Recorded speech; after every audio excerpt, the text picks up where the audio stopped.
Ganina nako sa balay o dito sa among restaurant na grupo sa mga tao nga nangaon. Unya nibati kog kaluoy kanila tungod kay kini mga gratawhan na grupo sa mga Jehovah's Witness. And we all know that they believe the exclusivity of salvation. They don't believe that other sect, religion, or denomination are saved. They are the only people who are saved. Nagtuo sila nga sila ra ang naluwas. O ako o ikaw, basta dili ka miyembro nila, dili ka luwas. And they keep on denying the divinity of Christ. O ilang gisalikway ang pagka-Diyos ni Kristo. And our song earlier that we just sang was, it says, "You are our Lord, and you are God." That echoes from the mouth of the brave apostle of Christ, Thomas, when he said, "Let us go and die with the Lord." And ingon siya, unless I can put my hands, my finger to the mark of the nail of the hand of Christ, katong mark sa yung nail on his side, I will not believe. And when he touched, he said, "My Lord and my God." Og si Christ never reprimand him and say, "Excuse me, I might be your Lord, but I'm not God." Yet Christ allowed them to say, "My Lord and my God," and they worship Him. Atong isgutan gamay maigsoon, karong kagabion ang From the Altar to the Community, a guide for sacramental living. A guide for sacramental living.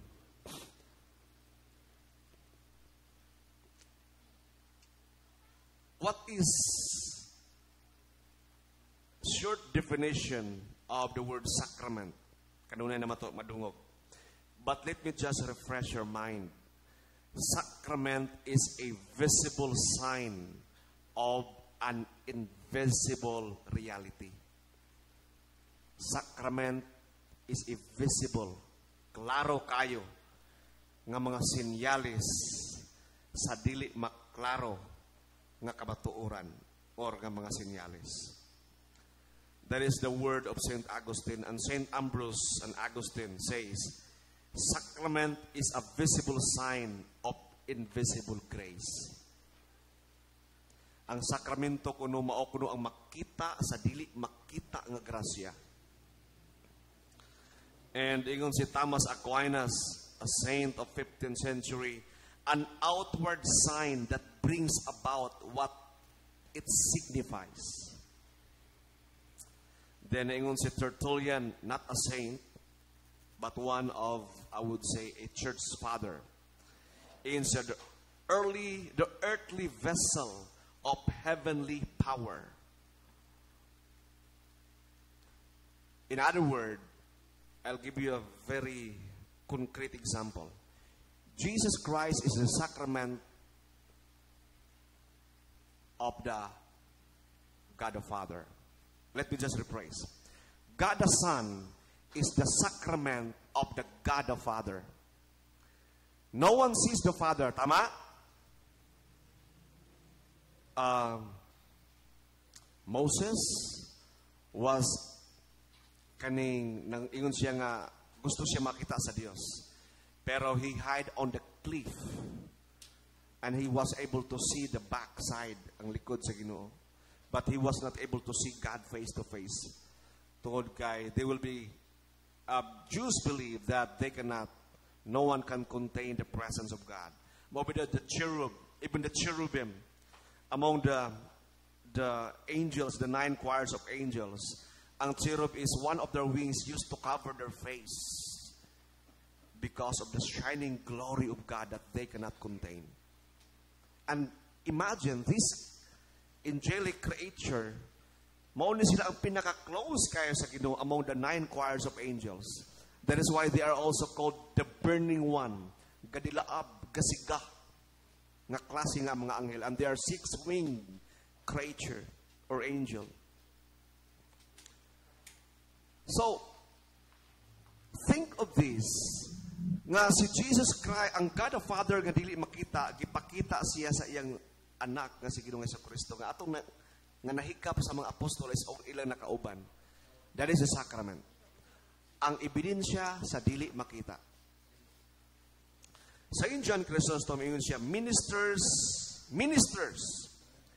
Kinsa may mga ministers, dirmi, palihog patas ang kamot. Altar ministers, ushers, tanan ng mga ministers. Dance, acolyte, everyone. Okay. Ingon siya, kamo, ministers are icons of Christ. Icons. Ano sa mga icons? Diba? Picture or hulagway or this one is the icon of Christ.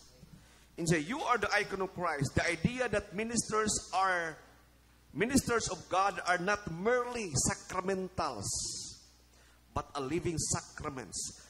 Visible sign of the unseen Jesus. Si Kristo nga wa na nato nakauban karon, makita kuno ang Kristo. Saya kada na, ikaw kada imong abay mo na si Kristo, mo nang hulagway ni Kristo. Mao si Saint Teresa, siya lang ngano kuno si Saint Teresa, dili siya kapuyon sa pagtabang sa mga pobre, mga kabos, mga masakiton. O naay usa ka journalist nga nag-document sa iyang life, and there were thousands of sick people and most of them are dying and decaying. Nanimahaw ba ang ilang nuka? O bisan sa takaas kayo nga pagserbisyo ni Mother Teresa, at the end of the day, magkanta sila og naka-smile lang gyapon. Nakabantay mo sa tao nga kanang daghang kitrabaho sa balay, yung mama or inyong igsuon, or kamo mismo, di ba? Kanang daghang kitrabaho sa balay, unya kapoy na kay mo, gipaningot mo, unya, magsandig mo, laom kayo yung ginhalawa. Ay, kakapoy kayo. May mamaypay, di ba? Pero si Mother Teresa, dili inana. Bisan sa kabaho, sa samad, sa nuka, naka-smile lang yapon. Ingon siya, ganun man. And the secret of the mother was, I see the face of God in each one of them. Insa nakita nako ang dagway ni Kristo sa mga poor, sa mga dying, sa mga masakiton. That is my secret. Maigsuon kung kita dili ta makita sa dagway ni Kristo sa tong tapad, sa tong mga igsuon, layo pagid ang ato pagkasantos. That means nga ang nakita nimo imo pag yung kaugalingon. That means nga ikaw pag yun ang sikat. O ang kana imong tapad, wala na sila. They're nothing compared to you because you think of yourself as somebody and great. Pero makita gali nimo ang gugma sa Dios. Makita gali nimo si Kristo sa imong tapad. Bisan pag makasasala man ni Father. Bisan pag makita nimo si Kristo diha sa usa ka worst sinner. That you can see Jesus even to the worst sinner. Then you have a good eyes. Pero dili gali nimo makita, that means nga you magnify yourself ug dako pagyud ang imong kaugalingon. You are living a sacrament. You are a living sacrament. Ako ikaw because your love, your mercy, your forgiveness, and holiness makes Christ visible. So, kay ato manghisgutan ang sakramento. That this sacrament starts from this table, from the altar, to the church, to the congregation, and to the community. Everything begins at the altar and should end at the altar. Kinahanglan nga ang tanan magsugod diha sa lamisa o matapos diha sa lamisa.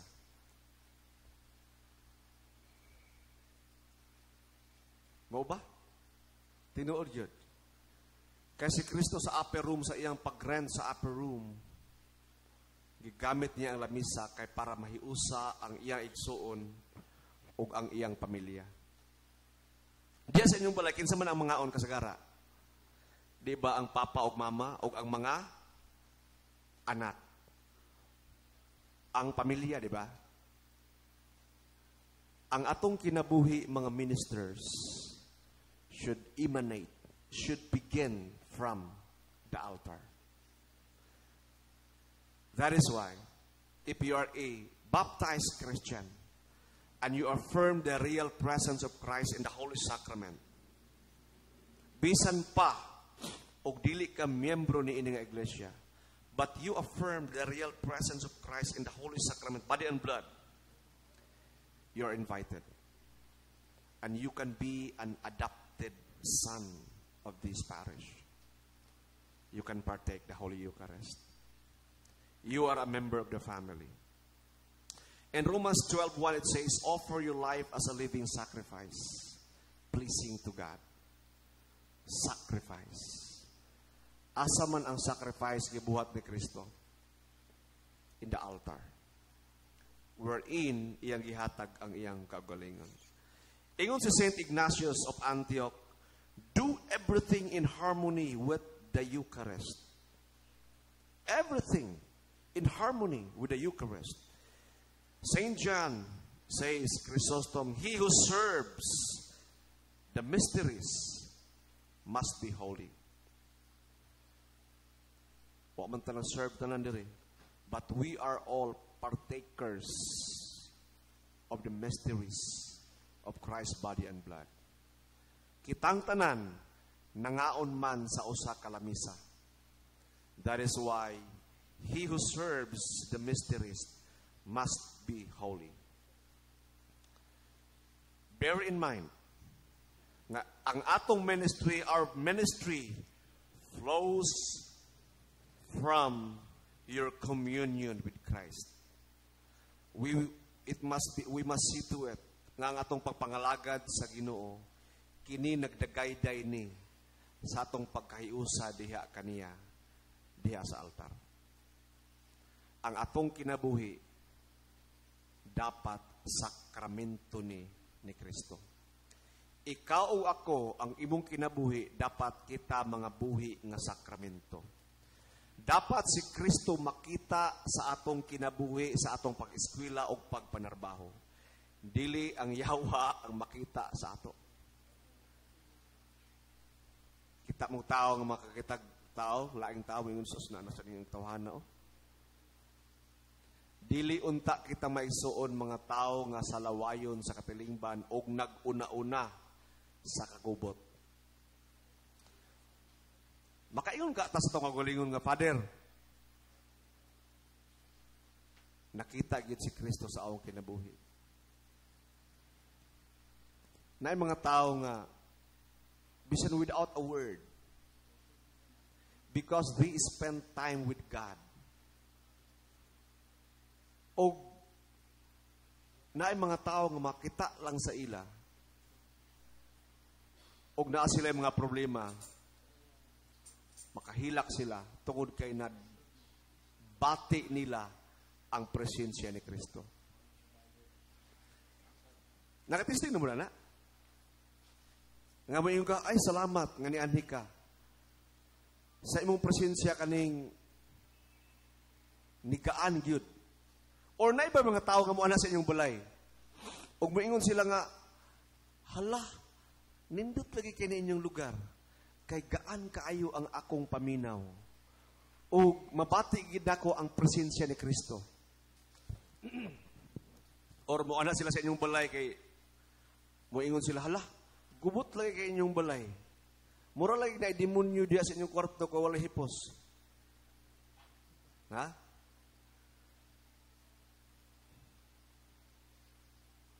Na ako'y nag-confession mo ko gahapon dire, no? Before ko niagto sa Butuan. Yeah, I talk with Father Rex. Nangay po ko mga sacramentals. Then dito sa balay, before ko before mi nag-start, ako nag-start sa kaning exorcism.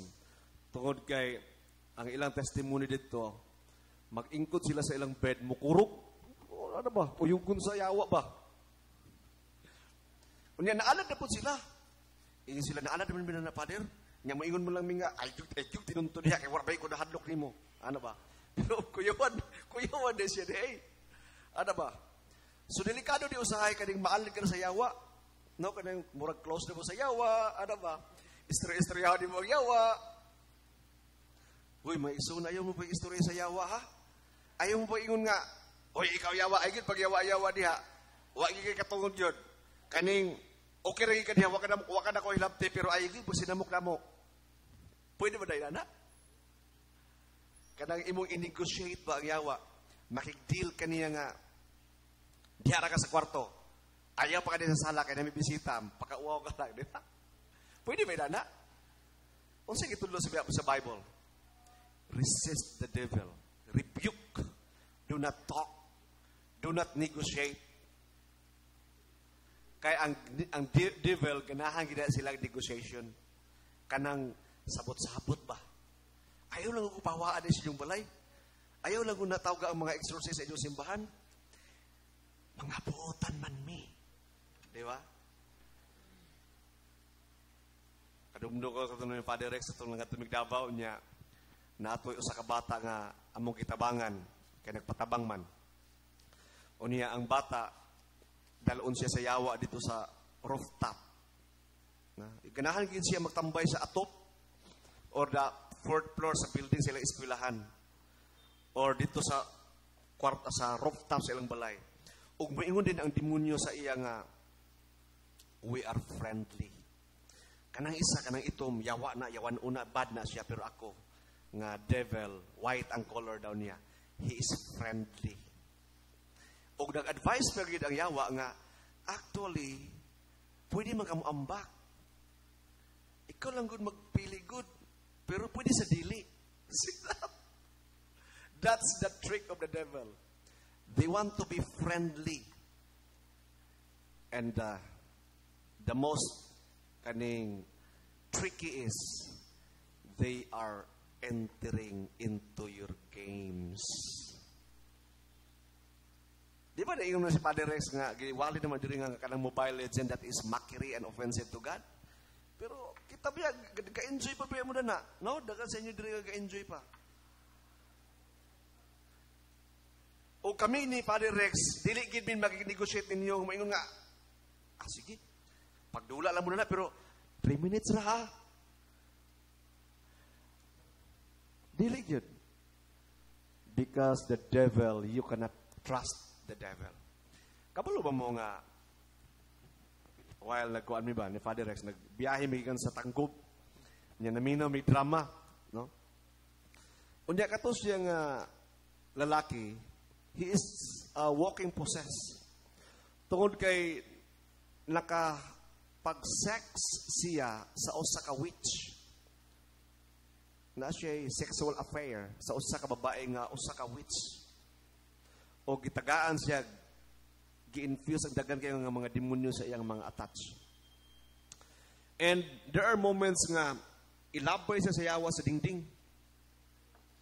Pero diha sa iyang confession sa pare, na ako no siya 16 years old, ito pare? 16 to 17 years old pa siya.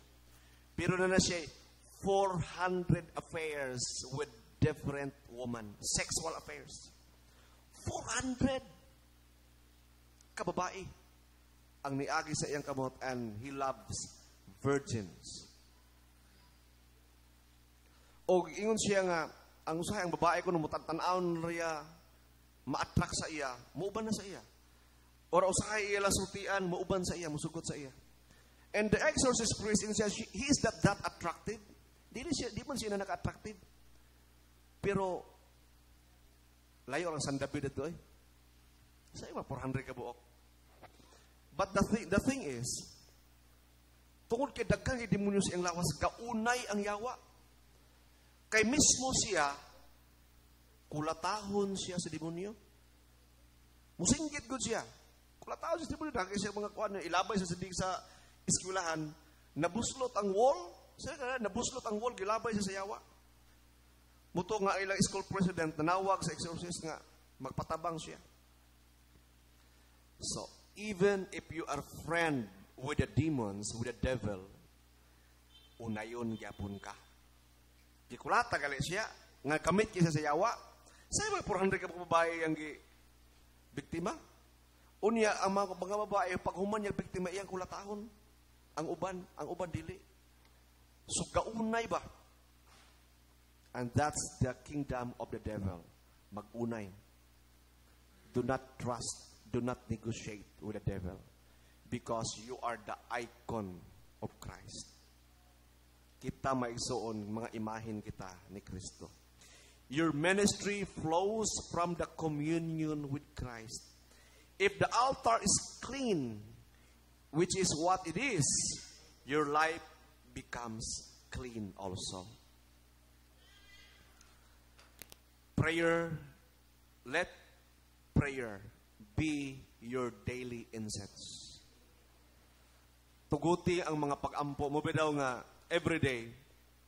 Kami ka-challenge magiging naman na everyday, pero sad to say, subo palandungon. Inay mga away, subo palandungon. Ngano man? Ngano subo man? Ha? Ngano subo man palandungon?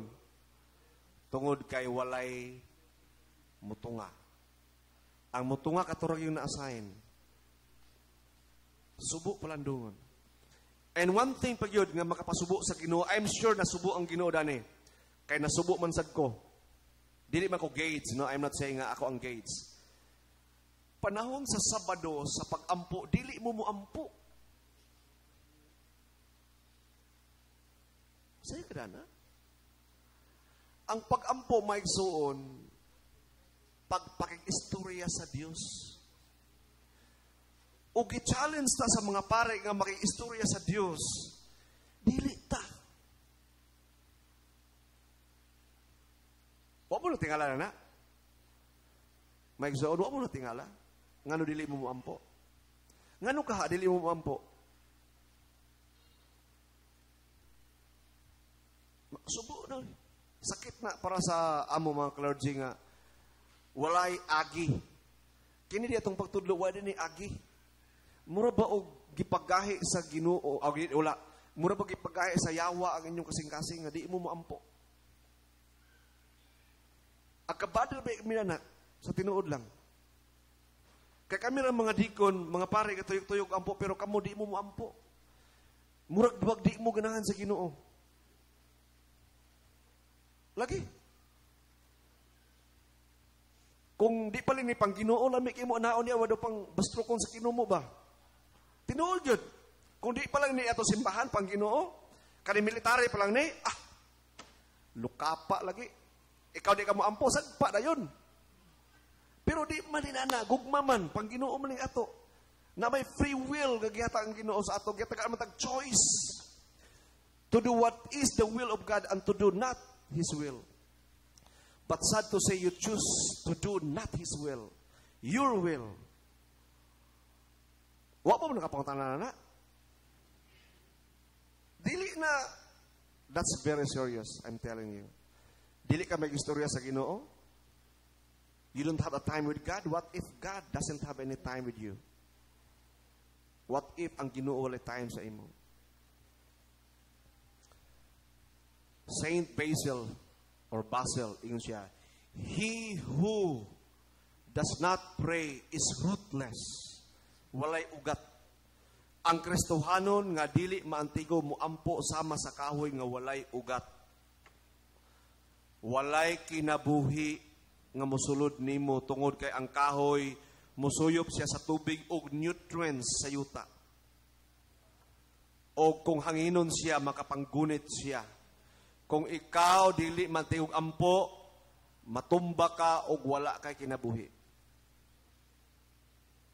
Ingna imong abay, maluoy ka sa imong kagalingon pag sugod nag ampo. Ingna. Pastilan. Dugay na tagragastuhanon.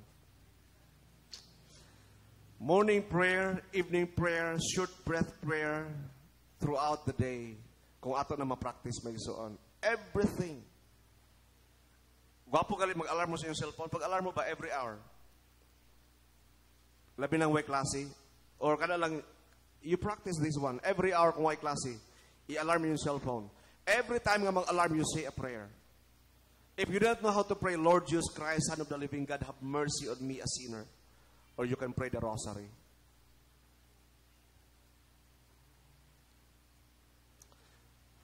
Another guide for sacramental living is holiness and personal integrity.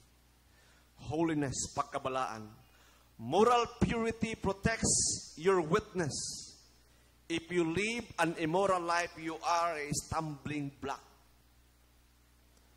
May suon kung immoral ang atong kinabuhi, nahimo kang babag sa uban. O nahimo kang kapandulan sa uban. Immoral. Kana nakagibuhat nga sala nga nagtuo ka nga ikaw ug ang Dios ra ang nasayod diya kung mangayo ka sa Ginoo kapasaylohan, I'm sure pasayloon ka pero wala kay plano mo biya ni ana nga sala.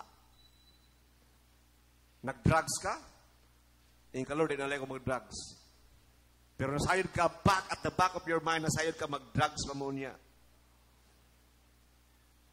Di ba?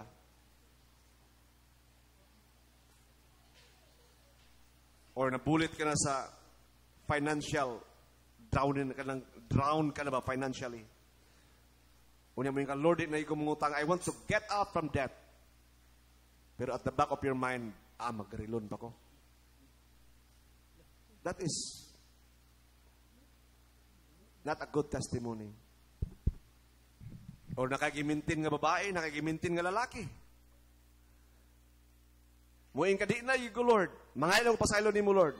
In the name of the Father, Son, Holy Spirit, Amen. But at the back of your mind, muingon ka, ako lang ni imintin kay sayang ni.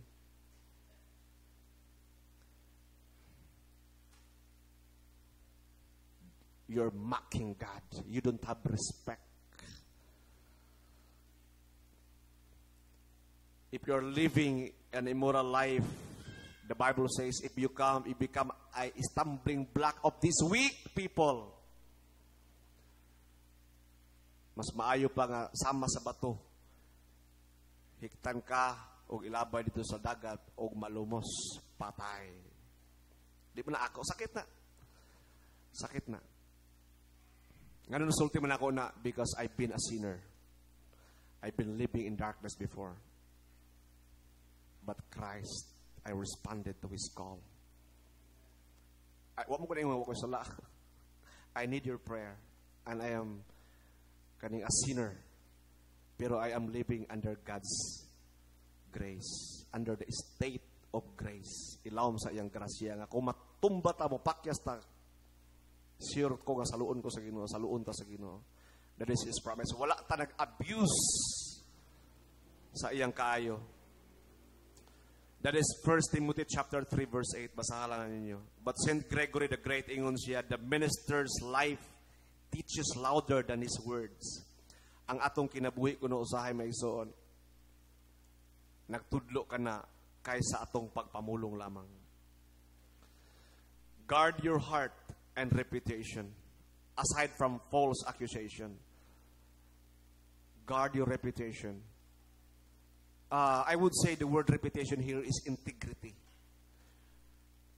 Tungod kay kita Kristohano mong God, we are not too much concerned with our names, di ba, atong title, pero the integrity ba? Kanang ang continuity sa imong gisulti o imong gibuhat. You are consistent with your teaching, with what you say, and with what you do. Guard your integrity. St. Augustine says, minister first to your own soul. Insya kung nakay-angay ministiran, ministeri ang imong kagalingon. Kung nakay-angay walihan, walihi imong kagalingon. Avoid gossip, impurity, division. Your life is the first sermon people hear. May soon ang atong kinabuhi bisa pag magsangyaw ka sa imong silingan. Pero kabalo ang mga silingan sa imong pagkinabuhi nga layo gayud sa kaubuton sa Ginoo din. Ayaw sila basula nga ila kang gi-persecute. Moingon ta, ay kuan gi Father, mabungahon gid akong kinabuhi Father. Kay nagsugod na ako mga silingan og pag-persecute sa ako like early Christian Father. Pero sus madugod mo gid ka tinuod. No, sa eskwelahan ikaw maguna-una. Pastilan. Number 3, guide for sacramental living is community life. Harmony. Community life and harmony. Serve as one body. We are not just team, but we are family. Kabalo mo may isuon nga, kung masakitan mo, masakitan sad mi. Kung nagka-problema mo, nagka-problema sad mi. Tungod kay dili lang ta team, kung dili pamilya ta. We all ate in one table. You cannot have God without the church.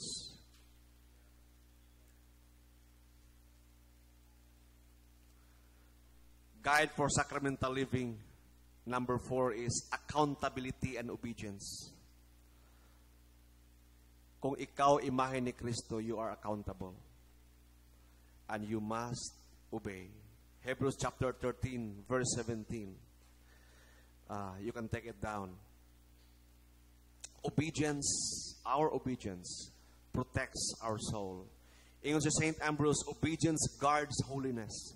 Kabalo ba mo maigsuon nga gusto nato nga natay protection sa atong obispo, sa atong pare o mga diakono, sa atong leaders, we have to obey them. Bisan pag-unsa ka ka-bright, bisan pag-unsa ka kabalaan sa imong panghuna-una, pero di ka kaantigo og pailalom sa imong makasasala nga pare, sa imong makasasala nga dikon, o sa imong makasasala nga bishop, you are nothing. You don't have God's protection. I'm telling you. Bisa pag-unsa ka kabalaan, pero dili ka maantigog pailalom sa imong makasasala nga pare, wala kay protection sa Ginoo. Because God operates according to His principle. Si Saint Teresa of Avila, I think, gitagaan siya og, I think Faustina. I'm sorry. Faustina. Gitagaan siya vision ba? To see the unseen. Insa nakuha usa ka pare nga nag-celebrate sa Mass while he was holding the host. Because this priest is living in immoral life. Kini nga pare, naa siya sikreto sa kinabuhi og nagpuyo siya nga immoral. Unconfessed nga sin. Sometimes he confessed, but he keep on doing it. Naa siya sa pagpakasala kanunay. O iya i-consecrate ang host. And she was able to see 2 demons choking her neck, his neck. Duha ka demonyo nga nagulit siyang liog sa pare. And while he was speaking the blessing, and behold, you know what happened? Still, katong ordinary bread and wine na himog yapon nga true, real body and blood of Christ in spite of a sinful priest. See that? Pero ang iyang gisakitan og maayo, nakita niya ang kalag sa pare nga niagto sa impyerno. She was able to see, og she was almost broken. Nga dili niya maagwanta ba ang kasakit. Munang every time she sees a priest, she always intercede for them. In sa kada panahon makita siya pare, iyag yung ginaampo ang pare. Kay dili sayon nga ang usa ka pare maimpyerno. Bisan pag makasasala ang pare, still ang iya pag-consecrate, pag-administer sa sacrament, wala na apektuhan.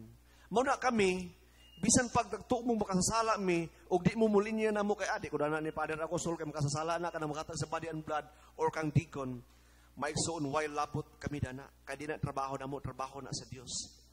For the sacrament to be valid, there has to be the presence of the 3. proper intent, proper word, and proper matter. Matter, word, and intent.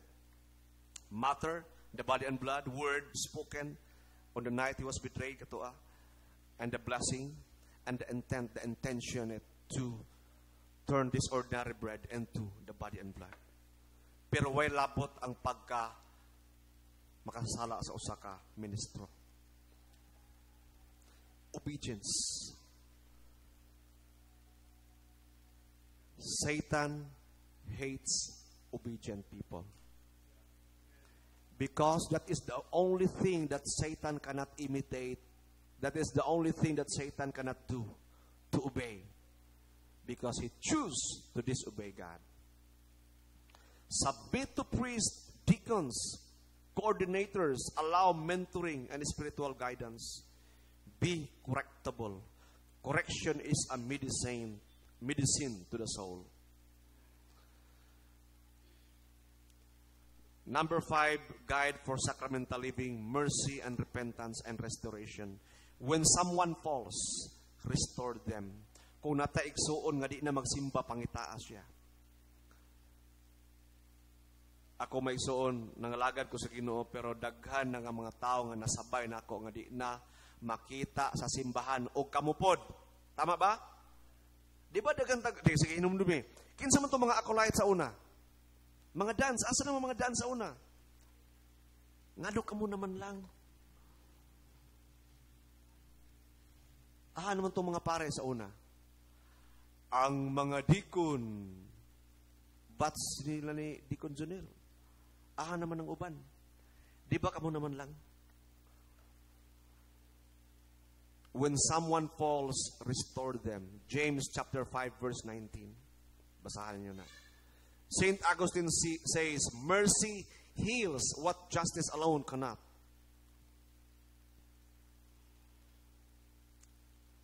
And finally, my son, let me just recap. Live from the sacraments. Guard your holiness. Serve in unity. Obey and be humble. Restore the fallen. Have mercy. And above all, love them. Then as I said earlier sa akong opening, get back to the altar. Balik tang tanan sa altar. Nagigon gaano man kahaba ang prosesyon, di ba? Sa simbahan din ang patutunguhan. Our life, kita mga ministers, flow from here. The life of Christ flow from here. We have to go back to the altar. We have to end well and go back to the altar. Because we are the icons of Christ. We are the sacrament. Kita ang mga sakramento. Ang dili makita nga Kristo, ikaw o ako, mao ka na. Unsa ingon ni Kristo? Do you believe because you see me? Blessed are those who believe, yet do not see me. Wa man ginato nakita si Kristo personal. Nga siya gid mismo nga naglakaw gawas lang sa uban nga gitugutan nga makita. Pero makita nato si Kristo sa atong mga igsuon, and even to the worst sinner, because they are created in the likeness and the image of God. Ang likeness na ni Kristo ni down, but the image is still there. Mao na katong giwalay ni Father X, kana inyong ilong, kana inyong kilay, kana inyong dalunggan, inyong mata, ayaw nag-utruha kay di man na inyo. We are all stewards of your looks, of your feature, of who you are. Ayaw i-deform, ayaw utruha. Tungod kay out of millions and billions of people on planet Earth, no one is like you. Kabalo ba mo nga ang gold or diamond is so precious? Because it is so rare. Talagsara kaayo ang bato nga diamond o ang gold. Dili pareha sa balas. But how much more you? You are an original. Walay sama kanimo. Unsa ka precious? Di ba? Again, you are the image and the likeness of God. You are the Christ. We are the sacrament of Jesus Christ. Amen. Okay, so I'll now proceed to the announcement.